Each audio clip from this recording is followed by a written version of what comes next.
So this is for continuation, page 102 to 104. So these are the numbers that you were not able to do yet, no? Kasi pina-answer ko sa inyo ang 1, 2, 4, and 5 on your own. So I will be helping you with the rest of the numbers. Okay, so this is for number 3. Para natin gagawin ang number 3. It says there that the volume of a cuboid, so meron tayong volume given ang volume natin, which is 4,224 centimeter cube. The area of the shaded face, ito, shaded to, is 176 centimeters squared. Find its height. So what you're going to solve here for is your height, which is you do not know. Okay. So ganun lang yan. I know this is hard, pero sige lang, listen lang tayo. We have our length, width, and height. And if you notice that this shaded part over here, ano yung mga dimensions or ano yung mga, dimensions na that is connected to the shaded part. So let's see. This one is connected to the shaded part, and also this one is connected to the shaded part. So which means that is our length and that is our width. So that means that itong 176 centimeters squared is basically referring to the area given the length and the width. So ibig sabihin yan, kung sa formula pa natin yan, which is a volume is equivalent to length times width times height, this 176 centimeters squared is equivalent to our length times width, which is ito na nga, length times width. So all you need to do now is just to replace it with the given 176 centimeter squared. And our volume is also given, which is in this case is 4,224 centimeter cube. Okay, so continuing the formula, we have times height. Your task to solve for height, so all you have to do here is just to, syempre equation na yan eh. Okay, so deriving process yan. Basic yan. If you don't have the formula, you can just derive it through the deriving process. Okay. Hindi kayo makakahanap ng ibang teacher that's teaching you how to derive formulas at this level. Okay. So at this point, solving for height, again, like what I've said before, an equation is separated by the equal sign. So we have this side over here and we have the other side sa kabila. Okay. So erase ko na ulit. Just for preference lang. Reference rather. So, anong gagawin natin dito? You want to leave H alone and you need to remove its pair. And in this case, sa side na to, yung pair niya is ang 176. And since the relationship between the two is multiplication, so the only way to remove it is through division. Opposite ng multiplication, which is ang division. Leaving H, you should remove the other one. So, i-divide nyo to by 176 centimeter squared. Okay? So, ganun lang yan. Golden rule, what you do in one side, do it on the other side as well. So, that's 176 centimeter squared. From here, you can cancel this out. What's left now is just H is equivalent to 4,224 centimeter cube divided by 176 centimeter squared. Okay, so at this point, may magtatanong na naman siguro tayong estudyante dito. Teacher Mark, can we use calculator? Okay, dito sasabihin ko na sa video na ito ngayon that yes, you can use your calculator. But I'm quite sure that that student will still ask me kung pwede bang gumamit ng calculator. So anyway, 4,224 centimeter cube divided by 176 centimeters squared is equivalent to 24 centimeters. Okay, just to show you, pag nagmumultiply tayo centimeters times centimeters, ganito yan. Okay. Sorry about that.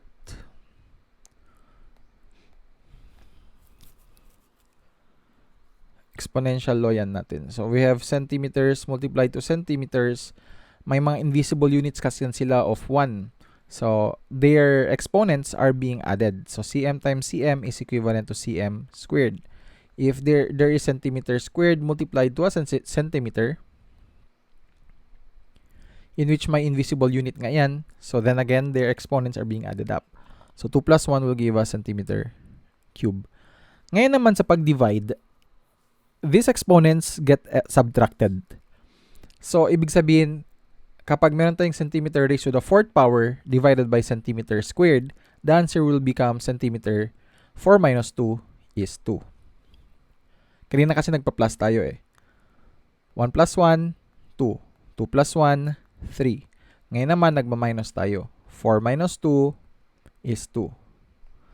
So, what happened earlier, meron tayong centimeter cube divided by centimeter squared. Ito dito. So, 3 minus 2 is 1. So, that's centimeter 1. Pero yun na nga, you don't need to put it because it's an invisible value. So, yun na nga. Our answer for that number, which is number 3, is 24 centimeters lang. Yan lang. That's it. Then, let's go to number 6. Ido-draw ko muna yung number 6. Hard time mag-drawing dito. So, anyway. So, number 6 says, Samuel cut a hole in a cuboid measuring 32 centimeters by 28 centimeters by 4 centimeters. Okay. So, may dimension ang ating entire cuboid. Kasi sabi niya, meron siyang 32 centimeters by 28 centimeters by 4 centimeters. So, after cutting the hole, ito dito, kasi tinanggal niya nga, the cuboid became a frame with a border of 4 centimeters. So, ibig sabihin, this now, the border, ito ngayon sila, they measure 4 centimeters. This is 4 centimeters, this is 4, this is 4 as well. Okay. Looking at the figure, yung nag-affect lang sa ating dimensions are the width and ang ating length. The height did not change. No? From 32, nabawasan ng 4 dito, nabawasan ng 4 dito. From our width, 28, nabawasan ng 4 dito, nabawasan din ng 4 dyan. So, it's like minus 4, minus 4. So, all you need to do here, kasi ano bang pinapasok? Find the volume of the frame. So, this is what you're solving for. And to solve for this, you need to take the volume of the original figure, then subtract the volume of the one that was taken out. Sa volume ng original figure, it's already easy. Kasi nandyan na yung given na yung figures nyo. I mean, yung dimensions nyo. So, ibig sabihin dito, you have 32 centimeters multiplied to 28 centimeters multiplied to 4 centimeters. Then the student will ask, teacher, can we use calculator? Yes, you can use calculator. Magtatanong na naman ng student, no? 32 times 28 times 4 will give us 3,584 centimeter cube. Now, all you need to do is to take the dimensions of the next figure. So, imagine nyo yung kanina, from 32, 4 centimeters was taken out, then 4 centimeters was taken out. So, which means from 32, magma-minus 4 tayo, then minus 4 ulit. The same goes for our width, which is minus 4 dito, minus 4 din dito. So, that's 28 minus 4, minus 4. Okay, yung logic lang yan, no? So, this is basically the dimensions for the one that was taken out. Yung solid na tinanggal. Ito dito. The one that was taken out. So, taking the volume of this, dimensions pala muna. We have 32 minus 4 minus 4. That is your length for that one. Multiplied to your width, which is 28 minus 4 minus 4. That's your width. Multiplied to the height. Yung height kasi hindi nag-change eh. Hindi siya na-affect. So, that's still equivalent to 4 centimeters. Then, multiplying this will give you your answer for the volume that was taken out. So, all you need to do here now is just to subtract these two. Volume of the original figure minus the volume that was taken out. From there, you'll be able to get your answer for number 6. Okay. So, try natin the next number. Number 7. Okay, so for number 7, no, sinasabi dyan that a tank measuring 55 centimeters by 22 centimeters by 40 centimeters is 3/4 full of water. Find the volume of water in the tank. Okay, so the dimension of the figure says that it is 55 by 22 by 40.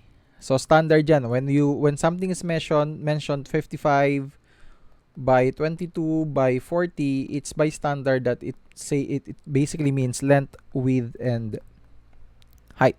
Okay. So ganyan yung standard niya. And these are the dimensions of the tank. Okay, the tank, not the water in it, but the tank. So you are tasked to find the volume of the water in the tank, which is 3/4 of the volume of the tank. So, ang gagawin nyo muna dito ngayon is to take the volume of the tank and take 3/4 of it. So, if you can still remember fractions, no?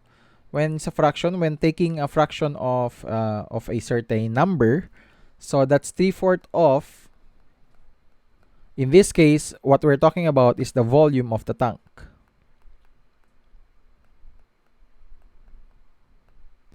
Okay? Yung volume ng tank. So, by simply doing this, you'll be able to get the volume of the tank. Okay? So, that's 3/4 of volume of tank. So, after multiplying all this, you'll be able to get the volume of your tank nga.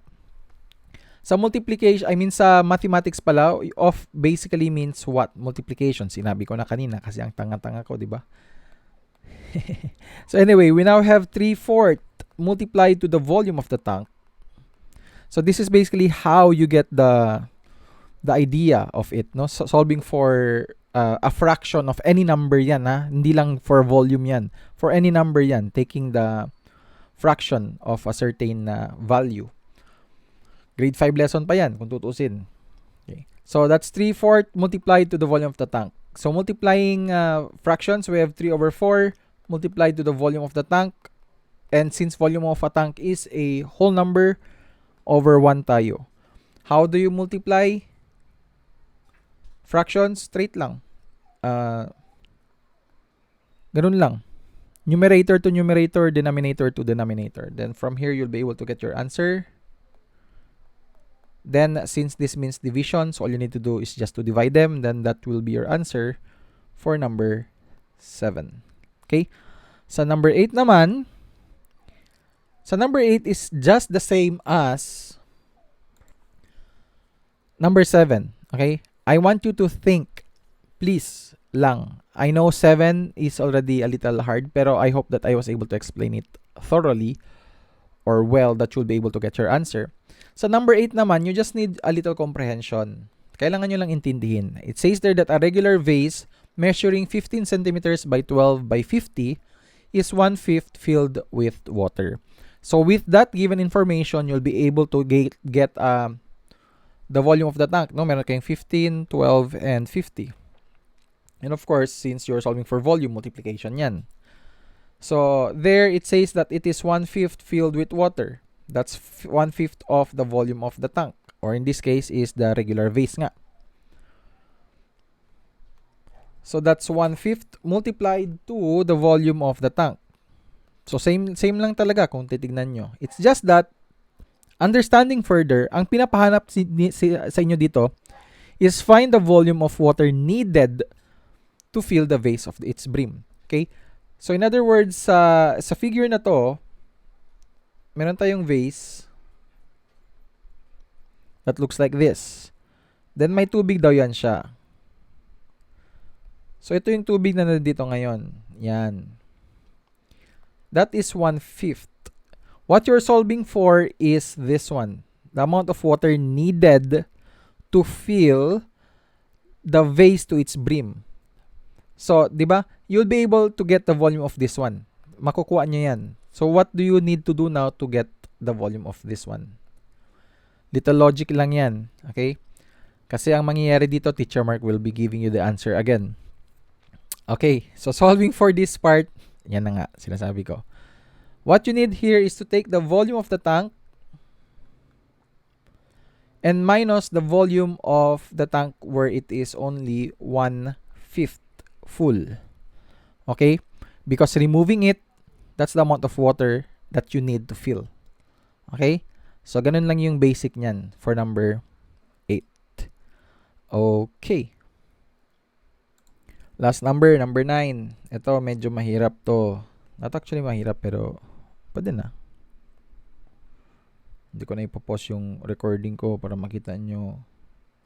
Anyway, hindi ko naman pinaperfect yung drawing kasi it's really hard to draw sa iPad.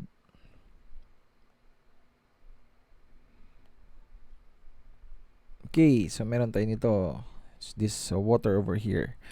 A rectangular tank has a base. Base, ibig sabihin sa baba. Okay? Kaya nga it's called basement, di ba? Basement parking. Tingnan yung KCC na sa baba. So, base basically refers to sa baba. Base. Measuring 36 centimeters by 26 centimeters. If it is half filled with water, so half daw, so ibig sabihin ng height natin can just be either half of it or full. Depende na yan sa situation na sinasabi dito. What is the height of the tank if the volume of water in the tank is 11,232? So this is the volume of water. Again, this is the volume of water, not volume of the tank. It's 11,232 centimeter squared. Solving this will lead with the use of the volume of water. You will be able to solve for the height of the water. Ito. Pero may clue nga tayo kanina kasi ang sinabi doon that it is half filled with water. In other words, one should be able to find the height of the water.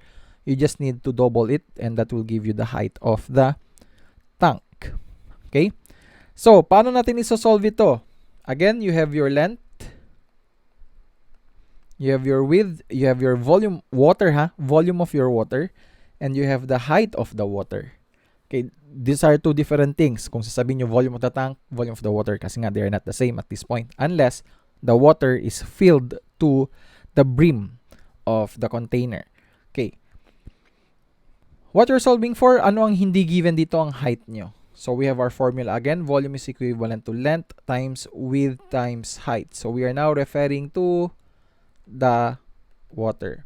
What's the volume of water here? It's 11,232 centimeter squared. What is the length of the situation where water is already also present? It's 36 centimeters. Yung width natin is 26 centimeters. What we're solving for here is ang height. Okay, as far as I remember, parang tinuruan ko kayo, cube to dapat, bakit squared ang nilagay ko? As far as I remembered, I taught you how to solve for a missing value, especially dimension, which is in this case is ang height. Okay? So in other words, by simply rewatching the videos, or if you can still remember how, if you wrote down the formulas that I asked you to write down a few days ago, few weeks ago maybe, you'll be able to solve for this. What you're solving for is ang height. Okay? Again, what you're solving for here is the height of the water. That is not the answer in number 9. For you to be able to get your answer in number 9, you need to double the value. Kasi nga, half nga siya. Okay? A different illustration of the figure. This is the height of the tank. The height of the water is just until here. What you're solving for is this one. The height of the water. So, since half lang siya, all you need to do is to double it for you to be able to get the total height of the tank. And from there, you have your answer in number 9.